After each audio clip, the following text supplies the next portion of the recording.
I have here some new ENDURA waterproof trousers and I'm going to make them better. You know the problem with some waterproof trousers, and in particular these MT500 ENDURA waterproof trousers, is that trouser boot interface. And of course we all have that common problem with all our shoes or boots, is the fact that we have a hole in the top where our foot goes in. Now this is exacerbated by these trousers because of that particularly narrow circumference drain pipe fit at the bottom of your leg. There's no room or material left over to cover the gap. But I really like these trousers, so why have I bought a second pair? Well, in this video I'm going to show you how I'm going to improve these trousers so I can address the gap.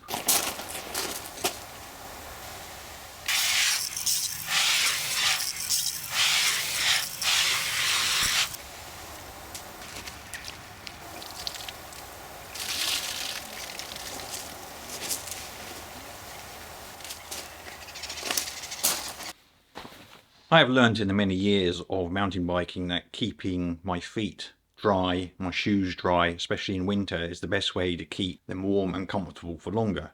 This is especially the case when you're out multiple day rides in a tent and you really want to keep your feet as dry as possible, as warm as possible, without any ingress of mud or dirt. And yes, for those of you who have done this, any long multiple day ride, even with the most waterproof setup with gaiters and everything else, your feet will get damp. But that's the difference between being damp and being sodden. We also know that mountain bike shoes do not come cheap these days, and we really want to keep them in the best condition as possible. Filling them with dirt and grit, constantly rubbing and chafing inside, is not going to make them last very long. So keeping all that out on the outside of your boot is a win-win situation. And of course it means less cleaning, less time drying shoes, and making it a lot quicker, less of a barrier to get out on your next ride. There's nothing worse than putting your feet back into a damp, dirty shoe. Or at least I don't like it. So unless you're happy to leave your shoes to fester and moulder away, well, this video's not for you. Now, as you've already gathered by now, and I've said it several times, I really like these trousers. But before I go any further, no, I'm not sponsored by ENDURA. I just really like their trousers. And the reason I like them are for the many features. They're very, very durable. In the 4 years I've had the last pair, the stitching hasn't fallen out. They've not caused any holes. The grip at the back of the waist is pretty damn good. I've not used the inner liner.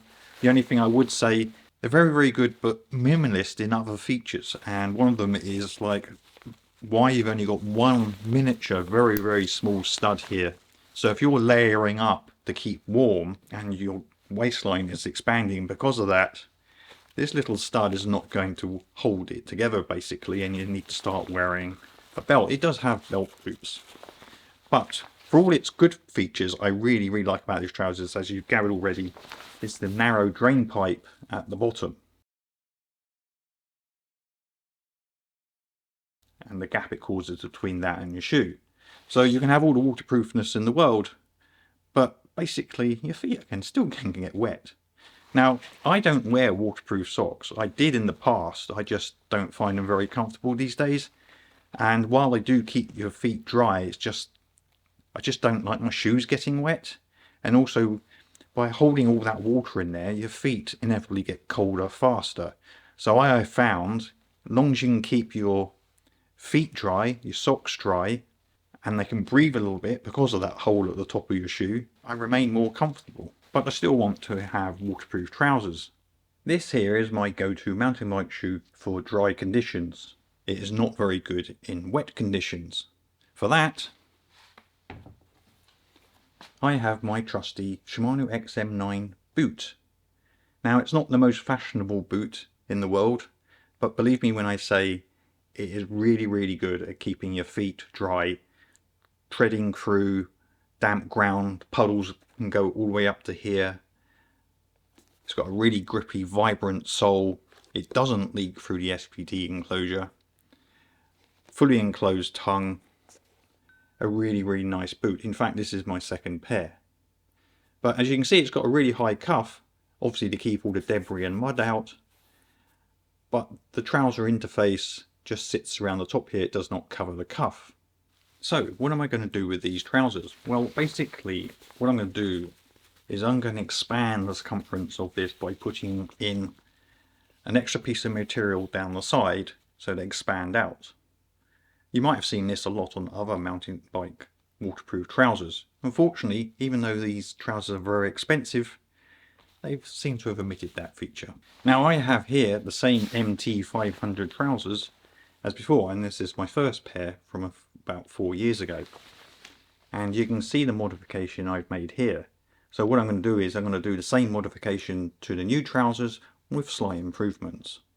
And I don't know if you can see there, you can see how the membrane, the waterproofness of the fabric has broken down, especially down around the cuff. Now it doesn't really matter down here, it's because water is going to go up inside anyway. But what's happened with these trousers through cleaning and washing them, it's broken down up here where it's quite important. So I'll probably still carry on using these for muddy rides, but not wet rides, if you see what I mean. Because I just don't like throwing things away and make those ones last a bit longer. But when I do have to get rid of these, then I have a pair of trousers ready. And I don't know if you can see here, again, one of the reasons why I like these trousers out of all the other trousers I've tried in the past, this is my the trousers. As you can see here, the seam is still in one piece, the stitching hasn't fallen out, which makes these trousers last a hell of a lot longer than most. So I have here an old pair of Sombrio Freeride waterproof trousers. I used these before the MT500 trousers, and they did a very good job. However, as you might see here, I used duct tape to protect the seams, to protect the stitching from being broken and so falling apart. Really ugly, but I don't like to throw things away, so I kept them around. And when I bought the new MT500 trousers, instead of saying, oh, these don't work for me, I cut out material from these trousers to make improvements on those MT500 trousers. And this is what I'm going to do again and show you in this video. This you can see here is the template I am going to use to place over the material on those Sombrio trousers and cut out the cuffs. They accommodate for extra hem, double stitching, and putting in the studs for reinforcement in the corners.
So there you go, a new improved version of my ENDURA MT waterproof trousers, which are going to work perfectly well with my boots. They are now ready to be used in all the conditions that Scotland can throw at me for the next few years. So I like these trousers a lot, but they are minimalist in some of the ways, and hopefully I've addressed that problem by expanding that cuff as one of those features. I really don't understand why ENDURA, for such an expensive pair of trousers, have a weak stud button and that missing cuff. It could open it up to so many more people, I believe.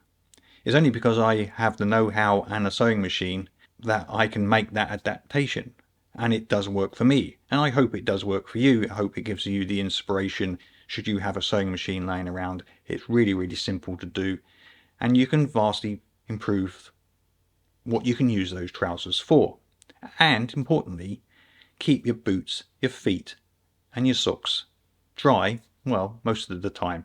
Yes, of course, you could go out there and buy an alternative set of waterproof trousers with a cuff already built in, and I'm not stopping anybody from doing that. It's just that I have the capabilities to do that, and I hope I've given you the inspiration. Should you have a pair of trousers, you can make it much more versatile. A little bit of an unusual video. I hope you liked it. I was going to make the alterations to these trousers anyway, so I thought to myself, why not film it as an editorial exercise anyway, and hopefully give you some information that things can be done to clothes if you have the means, and it can in some situations be quite easy. So I hope I've given you inspiration. Let me know down in the comments if you make alterations to your clothes, to what clothes, and how it helps you out. I'm sure I'm not the only one who think, well, these clothes are really good, but they could be better. Thank you for watching. If you did like this video, then please give this video a thumbs up, only because that tells YouTube that you like this video, and then YouTube promotes it a little bit more. So do hit that thumbs up button. And of course, you want to see more videos like this, my mountain bike trail videos in and around Scotland. I will be making some more this winter, probably wearing those new trousers. Do hit that subscription button, turn on notifications. Keep well, keep safe, and I'll catch up with you guys next time.